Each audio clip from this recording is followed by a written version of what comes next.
Bismillah, alhamdulillah. Assalatu wassalamu ala rasulillah. Ahiret derslerin devam etemiz. Hem biz sizin bilen takva bendelerinin kıyametteki hallerin ko'rib şatlanabız. Şola bit. Hem uzgan derste biz sizin bilen gadillikке to'xtaldık. Şundan başlagan edik. Aşuların tüyüşü. Şola bit. Alarını Allah nişik süyündüre dedik. Anlarısın. Şahitlerge kirdik mi? Şahitlerge. Yani Allah yolunda şahit gitüşü. Яки сакта туручы, шулай ук Аллаһ Тәгалә кыямәт көненең куркынычлыгыннан шаһитләрне азат итәчәк. Азат итәчәк һәм Пәйгамбәрбез саллаллаһу алейһи ва сәллям әйтте, моны Ал-Миқдам ибн Ал-Мағди тапшыра. Тирмизи ибн Маҗа риваятләрендә килә. Пәйгамбәр саллаллаһу алейһи ва сәллям бу дөньяда шаһит киткән кешегә Аллаһ 6 үзенчәлек бирер диде. Ягъни башкаларда ул үзенчәлекләр булмас. Беренчесе, аның инде ярасыннан кан бәреп чыгу белән шундый гынахлары кичерелер ди. Гынахлары кичерелер ди. Икенчесе, шаһид үлер алдыннан җәннәттәге урынын күрү белә. Мәсәлән, беләбез, кайбер риваятләрдә килә, Аллаһ Тәгалә Фиргауның хатыны, кем исеме? Асияга да күрсәтте ди. Һәм ул шушы җәннәттәге урынын күргәч, шатланды, елмайды, хәтта авыртуны сизмәде, һәм хәтта килә бит инде Фиргаун шунда, карагыз әле бу ахмак хатынга, мин аны газаплыйм, ул көлә ди. Теге ачуланды инде. Чөнки җәннәттәге урынын күрә дидек. Һәм менә бунда да шаһид күрә җәннәттәге урынын. Асия шулай ук шаһид булып китте, шулай бит. Өченчесе, Аллаһ аны имин кыла, кыткара, кабер газабыннан һәм кыямәт куркынычлыгыннан.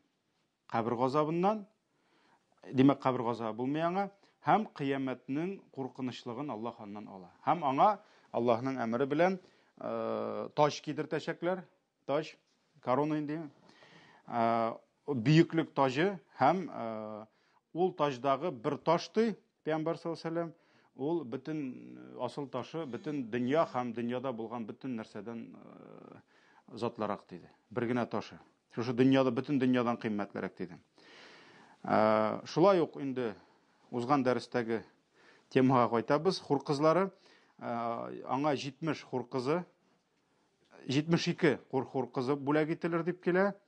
Һәм ул үзенең туганнарыннан 70 кешегә шәфәгать кыла ала.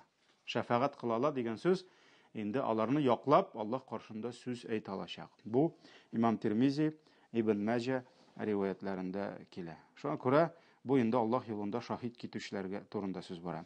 Ләкин инде монда кем Аллаһ юлында шаһид китте, кемнең Аллаһ шаһидлеген кабул итте, кемнекен кабул итмәде, анысы икенче мәсьәлә. Беренчедән бөтен үзләрен без шаһид китәбез дигән кешеләр әле шаһид китте дигән сүз түгел. Мәсәлән, кемдер булды вакытлар, Алла сакласын, үзенә нәрсәләрдер бәйләп, әйтик, гранаталар бәйләп, базарда кирип китте гади кешеләр янына. Ягъни гаепсез кешеләр янына, һәм үзен үзе дә үтерде бер гына, һәм икенчесе гади кешеләрне үтерде. Әлбәттә, ул инде ансы икенче нәрсә. Ул шаһид дигән сүз түгел. Шуңа күрә гомумән ул мәсьәлә бик катлаулы мәсьәлә. Синең ул эшең шаһидлеккә керәме, юкмы, шәргый яктан ул туры килергә тиеш. Беренчедән, икенчедән, хәтта кеше чыннан да изге сугышта үзенең илен, динен, милләтен, дип әйтәбез, ниен, халкын, үзенең гаиләсен саклап үлсә дәген, аның нияте нинди булган.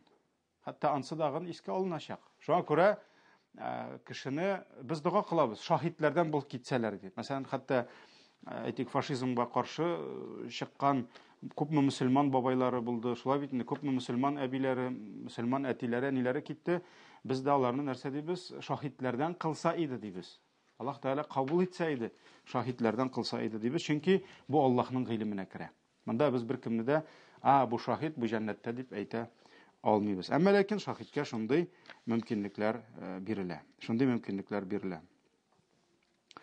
Шулай ук инде Пәйгамбәрбез саллаллаһу алейхи ва саллям әйтте, җанымның хуҗасы булган Аллаһ белән ант итеп әйтәм диде, кем изге юлда яраланса, ул кыямәт көнендә шушы ярасы белән килер ди. Димәк, кыямәт көнендә кабердән чыкканда аның шул ярасы булачак. Һәм шул ярасында, ягъни кан күренеп торачак ди, ягъни кызыл төстә кан булачак ди. Шул канның исе миск исеннән дә хәерлерәк булачак дип килә, бу Бухари риваятендә килә. Бухари риваятендә килә. Шуңа күрә моның турында әлбәттә инде хәдисләр күп, аларның бөтенесенә тукталмыйбыз. Ачуларын тыючылар дидек, шулай бит инде. Аннары соң мөселман кылларын азат итүчеләр. Исламда бик хәерле, иң саваплы садакаларның берсе булып торды. Аллаһ ризалыгы өчен кылны яки үзеңнең кылыңны азат итү, яки акча җыеп, без әйттек, ул арзан булмады. Кылына карап, ягъни кыллар арасында көчле булды, сәламәт булды, бик итагатьле кыллар бар иде. Мал кебек инде, малга да төрле бәя куйдылар. Шуның кебек монда да кайберләренә 10,000 дирхам бирәләр иде. Һәм шуны азат итү исламда иң саваплы эш. Ягъни ислам кыллыкка каршы. Һәм шуңа күрә акчасы булган сахабалар, алар тырыштылар күбрәк кылларны азат итәргә. Һәм Усман ибн Гаффан, беләбез, ул инде шушы эштә бик алга киткән кеше булды. Хәтта аны кайбер сира язучылар әйтә, 2000-нән артык кешене азат итте ди. Ул бит инде 2000 кеше, ул бер зур авыл, шулай бит инде. Бер поселок дип әйтергә дә була.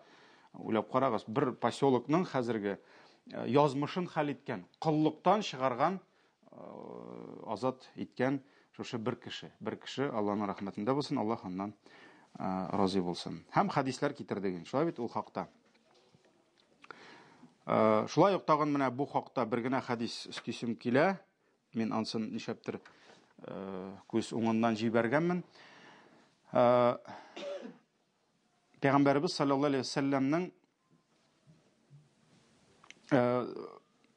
шундый сүзе бар. Кемнең исламда 3 баласы туып, ул балалары үлсә, ягъни бәлиг булганчы, Аллаһ рәхмәте илә аны җәннәткә кертер ди. Ягъни әти-әнисен җәннәткә кертер, алар шафагатьче булырлар ди. Моның турында инде 2 баласы дигәнгә дә килә. Шулай бит? Килә. Хәтта бер балада ул сорамасалар да инде, ләкин бер балада ул зур хәсрәт бит инде бала югалту, ансы дагын инде бик зур ярдәм бирәчәк кыямәт көнендә. Шуңа сабыр иткән өчен, шуны кабул иткән өчен, шул сынауны.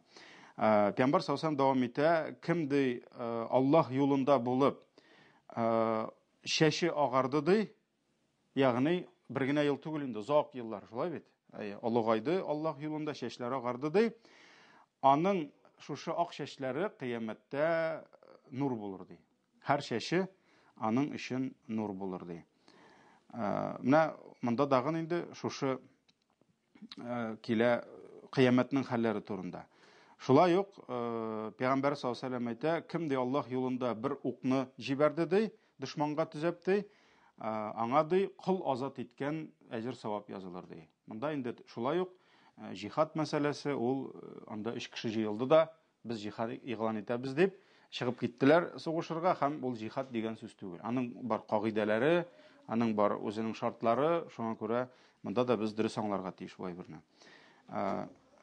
Шулай ук Пәйгамбәр саллаллаһу алейхи ва саллям дәвам итеп әйтте, әгәр дә мөмин икенче бер мөмин кылга бүләк итсә азатлык ди, ягъни аны азат итсә ди ул кылны, Аллаһ аның тәнендәге һәр әгъзасы өчен ди, һәр әгъзасы өчен аның шул әгъзасын җәһәннәм утыннан коткартыр ди. Һәм нәрсә диде? Һәм кем ди Аллаһ субханаһу ва тәгалә юлында 2 нәрсә бирсә ди, 2 нәрсә Аллаһ юлында ди, Аллаһ тәгалә аңа 8 җәннәт ишеген ачыр ди, һәм ул кайсысыннан тели, шуннан керер дип әйтте инде Пәйгамбәр саллаллаһу алейхи ва саллям. Менә шуңа күрә мондый хәдисләр күп. Хәтта без китердек, кеше үтергән иде берәү, шулай бит? Хәтта кеше үтергән иде, узган дәрестә хәтерләсәгез, Пәйгамбәр саллаллаһу алейхи ва саллямга алып килделәр, менә җәһәннәмгә керә бу кеше, ягъни шундый җинаят кылган, Пәйгамбәр саллаллаһу алейһи ва сәллям нәрсә диде? Аның өчен азат итегез кылларны диде. Һәм кылларның һәр тән әгъзасы өчен Аллаһ аның да әгъзаларын коткарыр диде. Шулай бит? Шуңа күрә бу инде каффарат буларак Пәйгамбәр саллаллаһу алейһи ва сәллям кушты. Алга таба муазиннар айрым дәрәҗә, айрым хөрмәт Аллаһ Тәгалә әзерләде бу дөньяда азан әйтүчеләргә. Азан ул инде намаз вакыты кергәч, шушы намаз вакытын игълан итүче. Манарадан азан әйтүче. Шулай бит? Элек инде манарадан әйткәннәр, хәзер микрофонга әйтәләр. Әлбәттә, азанның савабы бик күп, бик күп. Кызганычка каршы, күпчелек, бик күп мөселманнар азанның кадерен белеп бетермибез. Хәтта моны инде хатын-кыз күбрәк белми, без ирләр беләбез. Мәсәлән, каядыр без ирләр җыелсак, вакыт керде, кем азан әйтә дибез. Мин димибез. Яки инде әйдә син әйт инде, әйдә син әйт инде, әйдә син инде әйт дибез. Хәтта бер вакыт Умар ибн Хаттаб халифа булганда намаз вакыты керә. Умар ибн Хаттаб әйтә, кем азан әйтә ди, вакыт керде ди. Шуннан берсе әйтә, безнең бер хезмәтче җегетебез бар ди, хәзер азан әйтер ди. Шуннан соң әйтә, ей азанның кадерен белмисез ди. Валлаһи ди, халифалык мәшәкатьләрем булмаса ди, ягъни аңа бит ил белән идара итәргә кирәк. Халифалык мәшәкатьләрем булмаса, мин бөтен азанны үзем әйтер идем ди. Ни өчен? Чөнки азанның исламда савабы бик күп. Хәтта Пәйгамбәр саллаллаһу алейһи ва сәллям әйтте, азан әйтүче азанын әйткәндә тавышын күбрәк күтәрсен ди. Хәзер инде микрофон, элек микрофон булмады. Ни өчен? Аның азанын кем нәрсә ишетсә ди, кем генә түгел, нәрсәләрдә. Хәтта хайваннар ишетсә, кошлар ишетсә, бижәкләр, чебеннәр ишетә, ширкиләр ишетә, хәтта предметлар. Мәсәлән, гөл ишетте, агач ишетте, тегесе ишетте булса, шулар бөтенесе ди кыямәт көнендә нишләячәк? Шәһадәт бирәчәк ди. Ул азан әйтте, без ишеттек дип әйтәчәк ди. Менә бу да күрсәтә нәрсәне? Азанның дәрәҗәсе. Шулай ук Пәйгамбәр саллаллаһу алейһи ва сәллям бер вакыт шулай азан әйтүчеләрнең дәрәҗәсен күп итеп аңлатканнан соң, хәтта килде бит, нәрсә диде Пәйгамбәр саллаллаһу алейһи ва сәллям? Азан әйткәннән соң кемнәр азанга җавап бирде? Бөтенесенең намазының әҗр савабы аңа да өстәлеп языла диде. Мәсәлән, өйләдә мәчеттә 100 кеше килә икән, муазин азан әйтә, 100 кеше җәмәгать намазына килә. 27 мәртәбә күбрәк савап языла. Шулай бит инде. Димәк, 27-не тапкырлыйбыз ничәгә? 100-гә. 2700 намаз укылды хәзер. Шулаймы? Бөтенесе кемгә языла? Тегеләрнеке дә бетмәй, ләкин азан әйтүче, чөнки ул аларны чакырды. Ул аларны чакыргач, димәк, әҗр савапны да Аллаһ Тәгалә аңа яза. Димәк, ул 2700 намаз укыган кебек савап ала. 1000 кеше булса, 5000 кешелек мәчет булса, мәсәлән, харамда анда 100 мең кеше укый, 200 мең кеше укый, ярты миллион кеше укый, 1 миллион кеше укырга мөмкин. Шуңа күрә азан әйтүнең савабы бик күп, бик күп.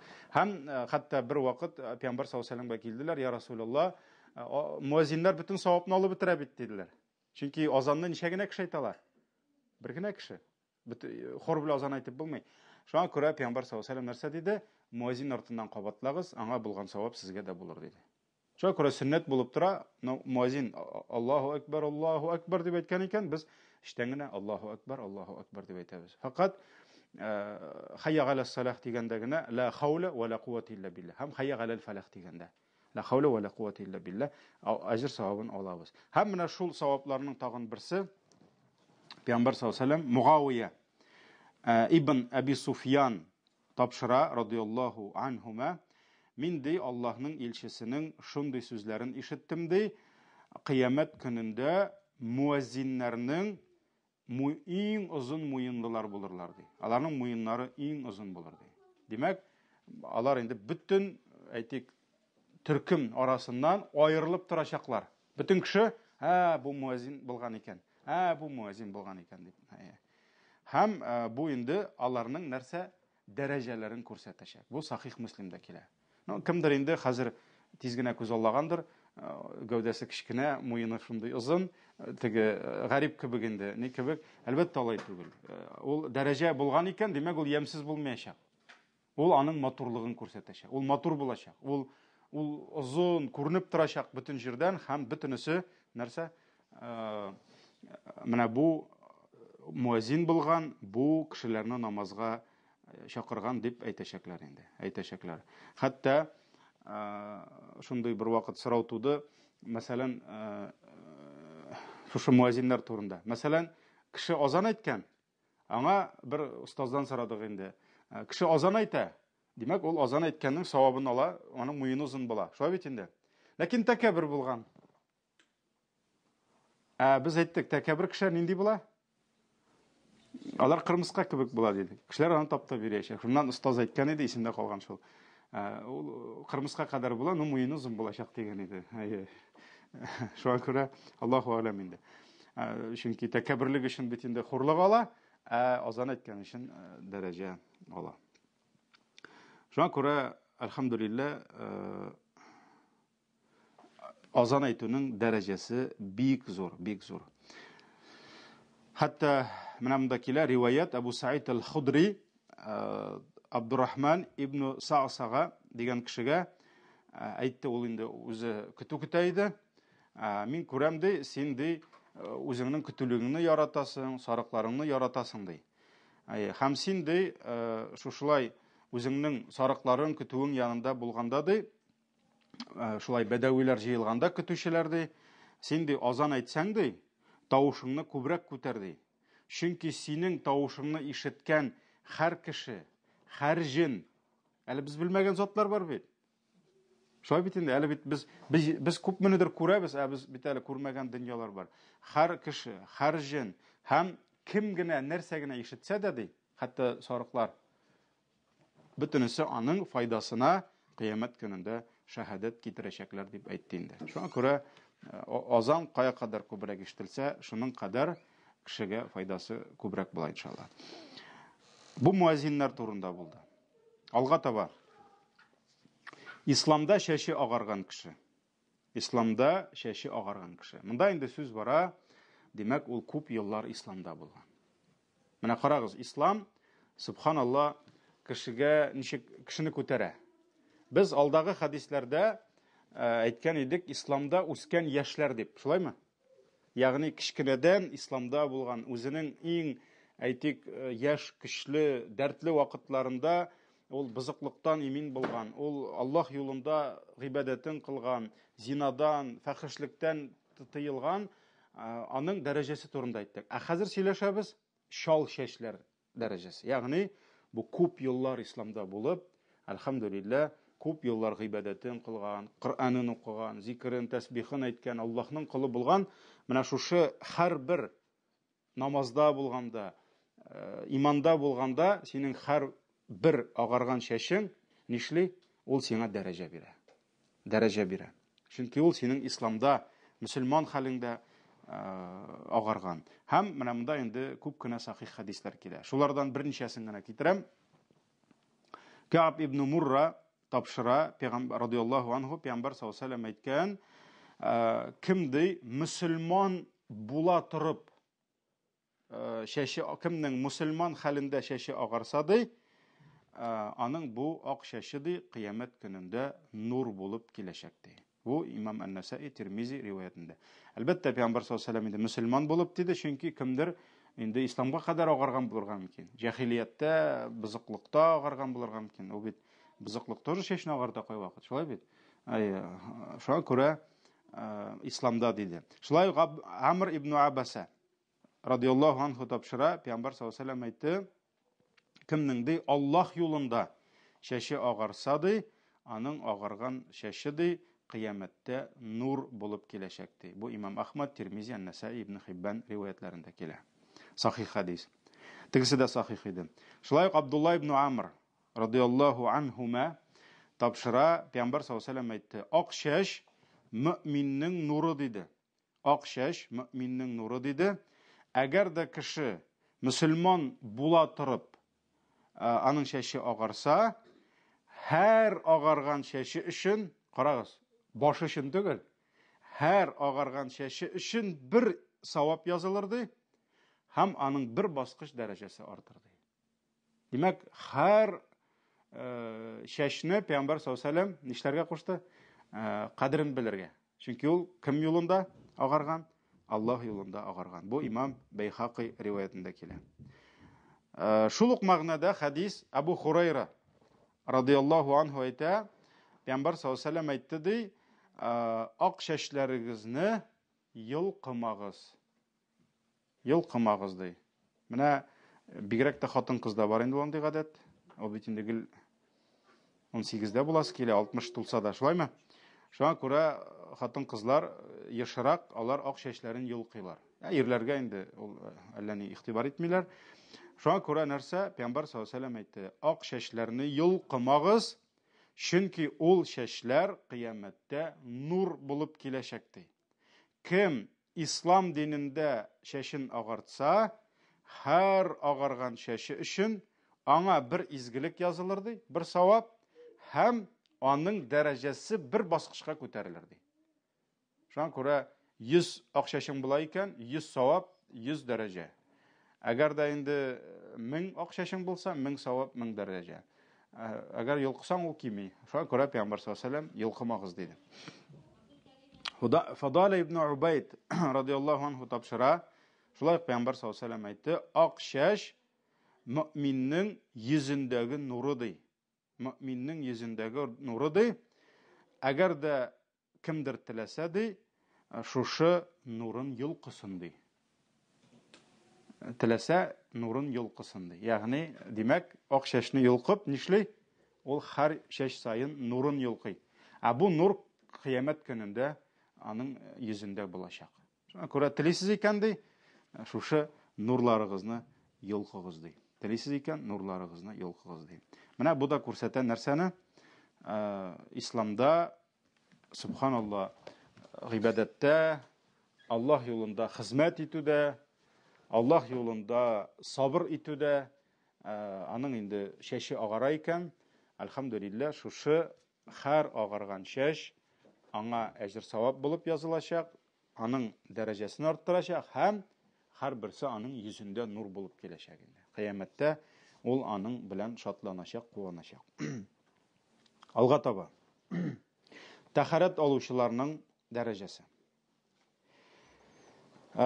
Беләбез, намаз җәннәт ачкычы, тәһарәт намаз ачкычы. Шулай бит инде. Шуңа күрә исламда намазның катгый шарты булып тора тәһарәтле килеш уку. Шуңа күрә белә торып, хәтта мөселманның тәһарәтсез намаз укуы, ул Алла сакласын, бу гыйбадәттән көлү, бу гыйбадәтне мыскыл итү була. Шуңа күрә тәһарәтсез, тәһарәт бозылган рәвештә кеше намаз укырга тиеш түгел. Кеше барып тәһарәтен алырга тиеш. Чөнки тәһарәтсез намаз дөрес булмый. Мин моны ни өчен әйтәм? Мин үз күзем белән бер генә тапкыр түгел, күп мәртәбәләр күргәнем бар. Тәһарәтханәдә бәдрәфтән бабай чыга, төбәтәйле, сакаллы, кулын юа. Чөнки ул бит инде ана сөте белән кергән инде. Татар халкы бәдрәфтән соң кулны юырга, ашар алдыннан кулны юырга, ашаганнан соң ансы инде аның әбисе өйрәткән. Ләкин тәһарәтне, намазны ул ничәдә? Анда 60-та, 70-тә генә өйрәнгән. Һәм бер генә тапкыр түгел, ничә тапкыр күргәнем бар. Бу хәлне бәдрәфтән бабай чыга, кулын сабынлап, әйбәтләп, бисмилласын әйтеп юа да, мәчеткә менеп, намаз залына кереп утыра. Димәк, нәрсә? Намазын тәһарәтсез укый. Мин белмим, әбиләр арасында бу хәл бар микән, юк микән, әмма ләкин Алла сакласын, бу намазны мыскыл итү. Бу намазны мыскыл итү. Кеше үз өстенә бик зур гынах ала. Бик зур гынах ала. Хәтта ул хадистә киләме, Ибн Кайым дигән галим, аның Ар-Рух дигән китабы бар. Рух, җан дигән китабы бар. Анда китерә шундый нәрсә, шунда ахыры кабердә кергәч кешегә бик кат итеп сугачаклар.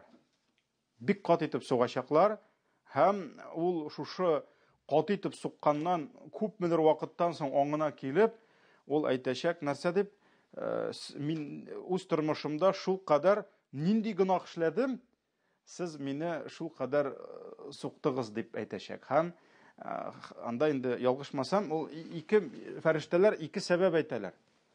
Берсе ди, син күрдең ди, бер кешегә золымлык кылалар, син аны якламадың ди.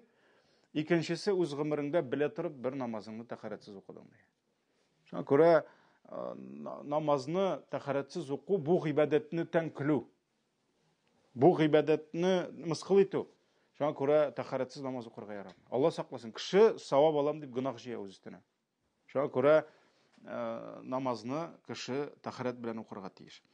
Әлхәмдүлилләh, тәһарәт алганда менә шушы юылган урыннар, чөнки тәһарәт бит инде ул кулны юып башлыйсың, шулай бит инде, кулны юасың, авыз, борын, бит, кулларны терсәккә кадәр, башыңа мәсех кыласың, аяк. Менә шушы тәһарәт алганда кая кадәр сиңа су тия, синең шушы тешләрең янып, балкып, нур булып торачак кыямәт көнендә.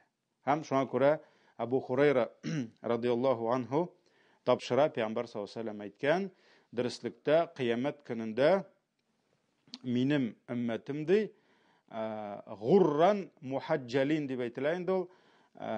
Ул менә атларның теге кара тәнне, кара тиреле дип әйтәбез инде, йонны атларның кай вакыт маңгаенда шундый ак табы була, әллә каян күренеп тора торган.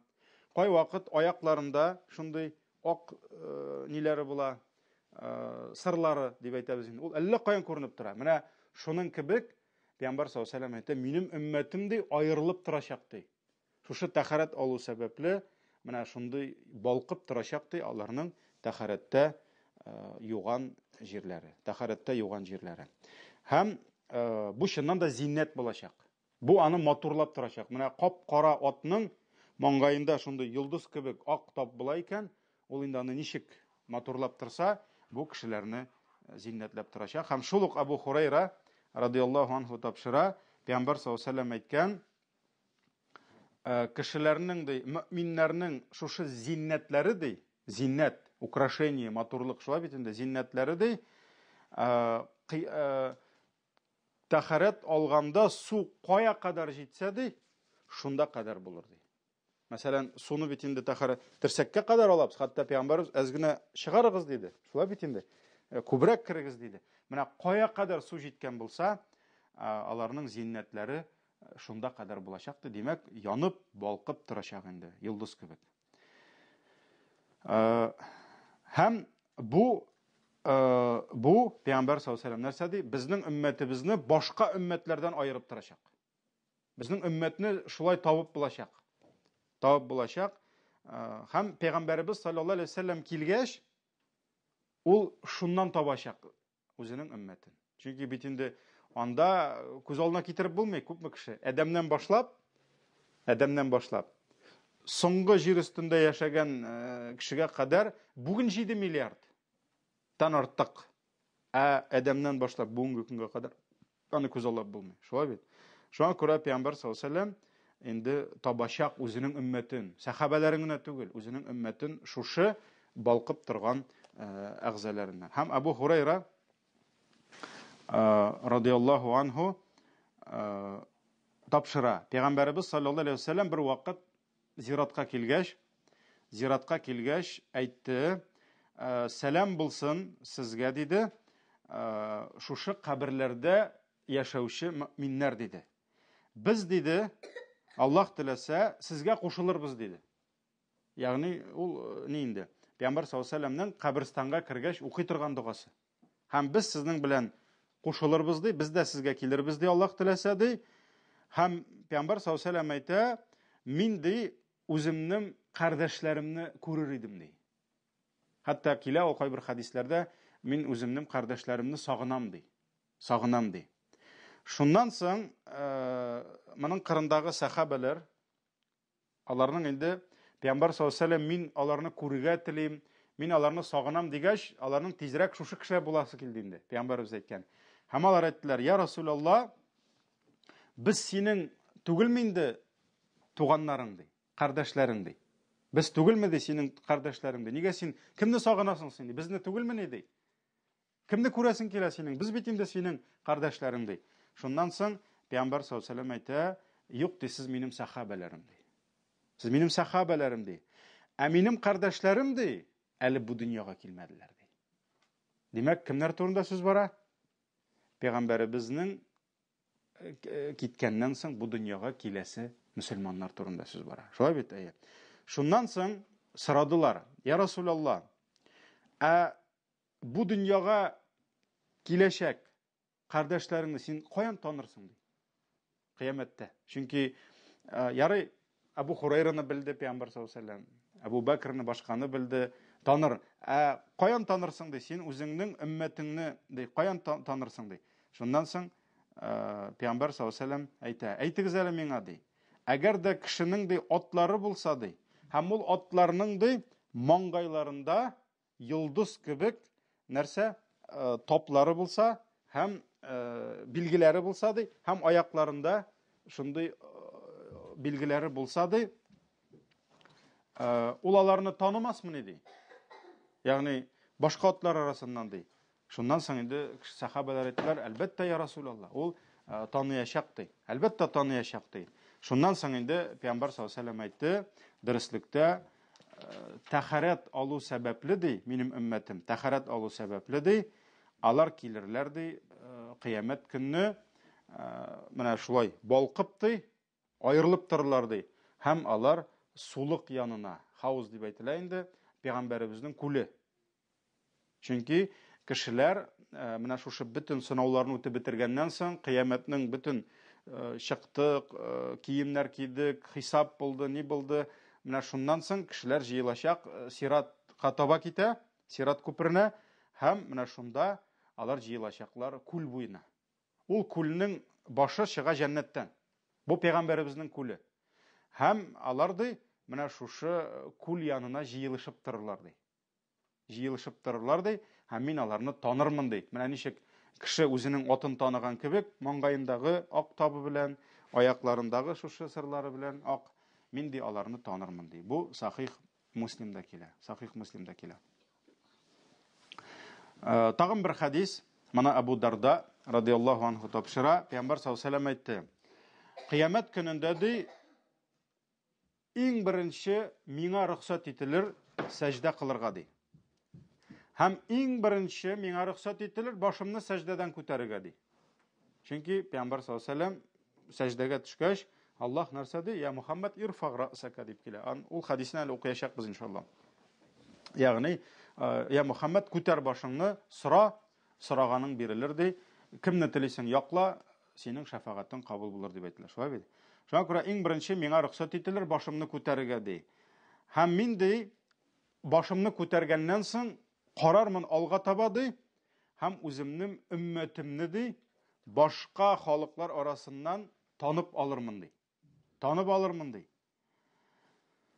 Һәм ди минем артымда да шуның кадәр кеше булыр ди. Минем уңымда да шуның кадәр кеше булыр ди.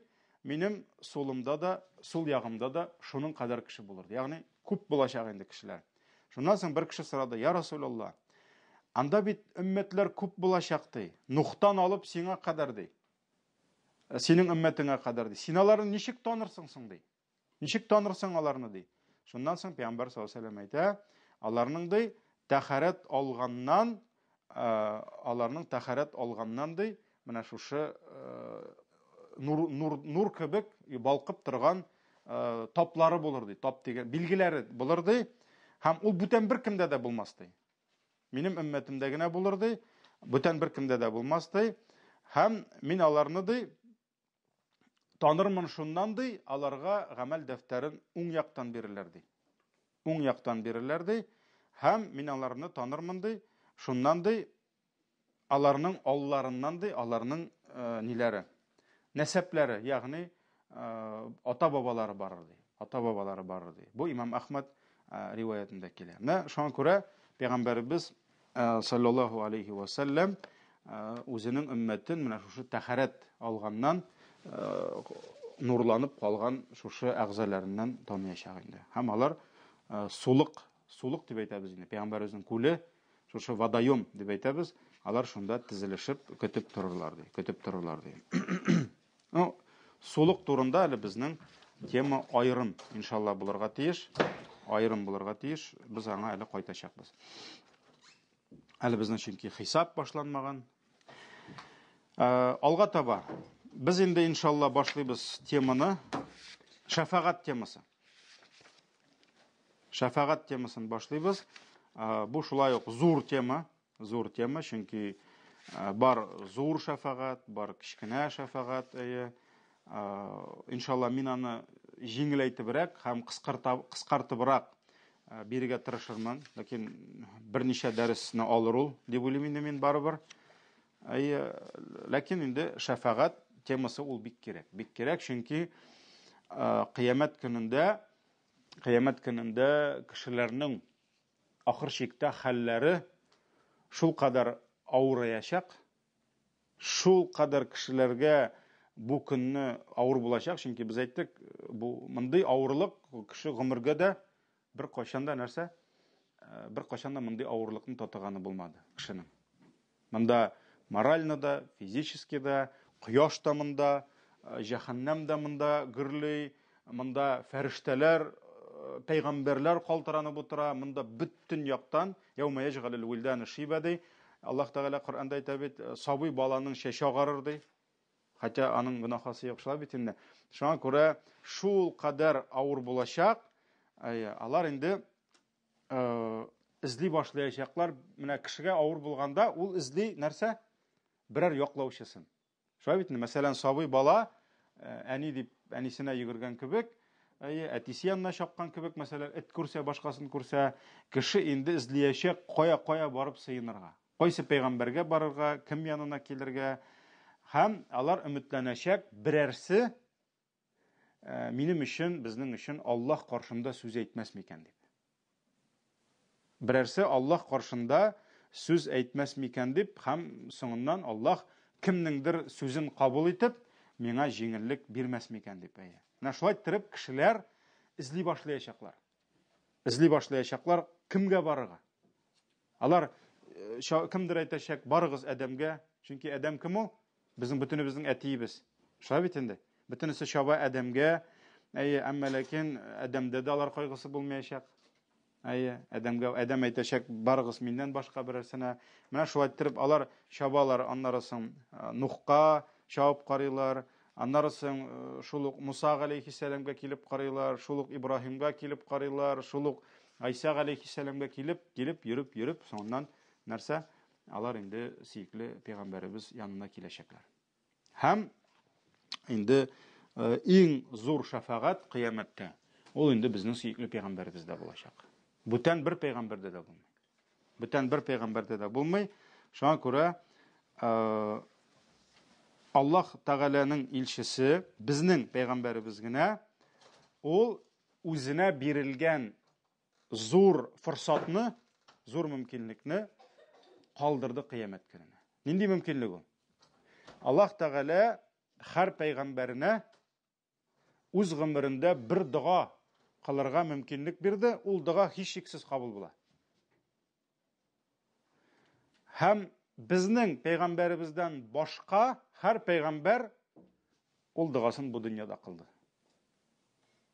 Димәк, кыямәткә нәрсә? Лимит бетте.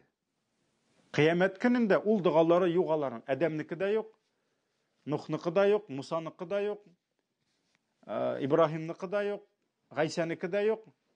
Әмма ләкин сөйкле пәйгамбәребез саллаллаһу алейхи ва саллям нәрсә?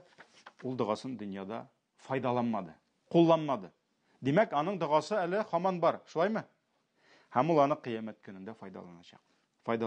Анас ибн Малик радиллаһу анһу тапшыра, безнең әле 1-2 минут бар. Пәйгамбәребезнең иендә хезмәтче булып эшләде, шулай бит Анас ибн Малик хезмәт итте Аллаһның илчесенә, Аллаһ аннан разый булсын. Тапшыра. Пәйгамбәр саллаллаһу алейһи ва саллям әйтте, бу Бухари, Муслим җыентыкларында килә. Пәйгамбәр саллаллаһу алейһи ва саллям әйтте, һәр пәйгамбәрдә бу дөньяда үз өммәте өчен нәрсәдер сорады ди. Мин исә bu duamni kechiktirdim ди. Сақладым ди. Ни өчен? Ümmetim için kıyamet gününde şefaat kılırga ди. Bu dünyada kullanmadı. Peygamber sallallahu aleyhi ve sellem. Demek anın bu duası kaldı kıyametke. Kıyamette özünün ümmetine şefaat kılı. Şefaat kılı demek kimnidir cehennemden alıp çıkırga gerek? Kimnidir cennetke kirtirga gerek? Kimdir cennetke kirse de büyügrek derece gerek? Şolay bitindi. Mine şolay ettirip öz ümmetime kıyamette şefaat kılı için minanı kaldırdım ди. Kullanmadım ди. Limit әлі нәрсе? Не использован, kullanılmagan. Bukhari, Muslim rivayetlerinde kele. Şolay uq Cabir ibn Abdullah tapşıra Allah razı olsun ondan da tisinden de yani Cabir'den de Abdullah'dan da Peygamber sallallahu aleyhi ve sellem aytgan. Her peygamberinin öz ümmeti bilen beyli duası buldu ди. Ol şuşu dua bilen Allah'a müracaat etti ди. Min ise bu duamni ümmetim için bulgan duamni ди, kechiktirdim ди, yani kılmadım ди. Ne için? Kıyamet gününde ümmetime şefaat kılı için ди. Kıyamette ümmetime şefaat kılı için ди. Demek Peygamber sallallahu aleyhi ve sellem kaldırgan mını. Kıyamette elimin ümmetimni nerse cennetke alып kirge gerek şunun için. Bu Sahih Müslim'de kile. Şolay Bukhari Müslim'de kile 3. hadis Peygamber sallallahu aleyhi ve sellem aytgan. Her peygamberge ди javobsiz qolmay turgan bir duo berildi ди. Her peygamberge ди javobsiz qolmay turgan, ya'ni hech sheksiz qabul bo'la turgan bir duo berildi ди. Ham bütün peygamberler de şu duaların dünyada kılırga aşıktılar ди. Demek alar öz ümmetleri için şu duaların kıldılar, aşıktılar ди. Min ise ol duamni kıyametke kaldırdım ди, ümmetime şefaat kılı için ди. Ümmetime şefaat kılı için ди. Hem benim şefaatim ди. Allah dilese ди. Allah dilemese bulmuyor. Peygamberimiz de bir nesne şey almayacak. Şöyle mi? Benim şefaatim ди. Allah dilese ди. Ulgende Allah'a hiç kimni de tengdaş etmegen, yani şirk kılmışı ulgen her kimge erişecek ди. Eğer de Müslüman şirk kılmışı ulayken, şirkten pak bulup, benim şu doğam aşağı şefaatim ди, bütün şuların bütünesine erişecek ди. Bu Bukhari, Müslim jeyintiklarında kile. Hem soňgusynda anlarysın inşallah kilesi derste şu şefaatke köşebiz. Enes radıyallahu anhu tapşıra Peygamber sallallahu aleyhi ve sellem aytdı. Min ди öz ümmetimden ди zor günah kılgan kişiler için şefaat kılacakmın ди. Çünkü ol Müslüman bulgan, şirk kılmagan, Müslüman bulup bulgan, lekin onun günahları bulgan. Peygamber sallallahu aleyhi ve sellem min şular için şefaat kılacakmın ди kıyamet gününde. Demek Allah karşına basıp şu kişiler için ol yaklap söz aytacak. Hem onun şefaati kabul bulacak. Allah dilese. Yarar kilesi derske inşallah aydagız mına şu nişe gitip alar Edemge şabalar, nişe gitip Nuh'a şabalar, hem Peygamberimiz sallallahu aleyhi ve sellem'ge kileler hem nindi revişte bu şefaat bulacak. Şul hadislerge Allah nasip etse toxtalırбыз. Subhanakallahumma bihamdik. Eşhedü en la ilahe illa ent. Estağfiruke ve etûbü ileyk.